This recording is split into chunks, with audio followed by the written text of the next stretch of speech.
এই বছরের মাঝামাঝি সময় স্থানীয় সরকার নির্বাচন হবে এবং সেই স্থানীয় সরকার নির্বাচনের আকাঙ্ক্ষা ইতিমধ্যে নতুন মন্ত্রী বলেছেন মির্জা ফখরুল সাহেব। সেহেতু যদি স্থানীয় সরকারের প্রতিনিধিরা দায়িত্ব নেন একটি স্বচ্ছ সুষ্ঠু নির্বাচনের মাধ্যমে, তাহলে এই ফ্যামিলি কার্ডের চয়নটা, এই যে নির্বাচনটা আরেকটু জবাবদিহিতা এবং স্বচ্ছতার ভিতরে হবে বলে আমরা মনে করি। এটা হলো এক নম্বর। দ্বিতীয় যেটা আমরা বলেছি, আমরা যদি আপনাদের প্ল্যাটফর্মের, আমাদের সিটিজেন্স প্ল্যাটফর্মের নির্বাচনী ইস্তেহার দেখেন, আমরা খুব গুরুত্ব দিয়েছি যে ডিজিটাল সমন্বিত একটি তথ্য ভাণ্ডার লাগবে। একটা ডিজিটাল সমন্বিত তথ্য ভাণ্ডার যদি থাকে, তাহলে একই পরিবার একাধিক জায়গা থেকে বিভিন্ন সুবিধা পাচ্ছে কি পাচ্ছে না সেটা আমাদের কাছে পরিষ্কার হবে। শুধু এনআইডি কার্ডের তথ্য না, অন্যান্য কার্ডের তথ্য ওটার ভিতরে আসবে। ফার্মার্স কার্ড থাকতে পারে, অন্যান্য কার্ডের তো ছড়াছড়ি এখন। তো সেহেতু ওইটার আমরা দেখতে হবে। সে আমার দুটো বিষয়টার সাথে যে চয়নের বিষয়, একটু অপেক্ষা করেন, স্থানীয় সরকার নির্বাচনটা হোক। স্থানীয় সরকার নির্বাচন হলে এটার চয়নের সুবিধা হবে এবং আর্থিক দিক থেকেও আমরা পরবর্তী অর্থ বছরের দিকে যাব। এর ভিতরে ডিজিটাল তথ্য ভাণ্ডারটাকে শক্তিশালী করেন, যাতে করে আমরা ওই সঠিকতা যাচাই করার একটা স্বচ্ছতার জায়গাটা আমরা শক্তিশালী করতে পারি। ভবিষ্যৎ হোক নিরাপদ, বিনিয়োগ হোক বিশ্বস্ত, আর আমার পছন্দ সল্ট বে। ওয়েলকাম টু সল্ট বে। 50-এর উপর একটি মন্ত্রিসভা গঠিত হয়েছে। তার 40 জনের মতো ওখানে নবীন মন্ত্রী আছেন, যাদের প্রশাসনিক সেই অর্থে বা রাষ্ট্র পরিচালনার প্রত্যক্ষ অভিজ্ঞতা আগের মতো সেই অর্থে নাই। ওনারাও সেইটার এই নতুন প্রবেশের ভিতর দিয়ে আসছেন। এটা শক্তি হিসেবেও দেখা যায়, আবার একটা চ্যালেঞ্জ হিসেবেও দেখার সুযোগ আছে।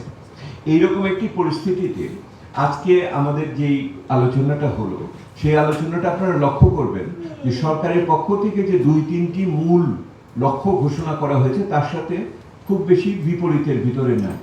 সরকার বলেছে আইন শৃঙ্খলা পরিস্থিতিকে স্থিতিশীল করাটা হলো সবচেয়ে গুরুত্বপূর্ণ।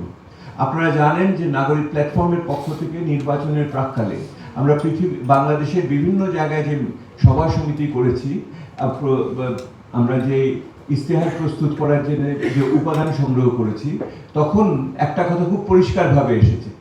যদিও সরকার 3টি বিষয়ের কথা বলেছে, একটি হলো বিচার, একটি সংস্কার আর একটি নির্বাচন।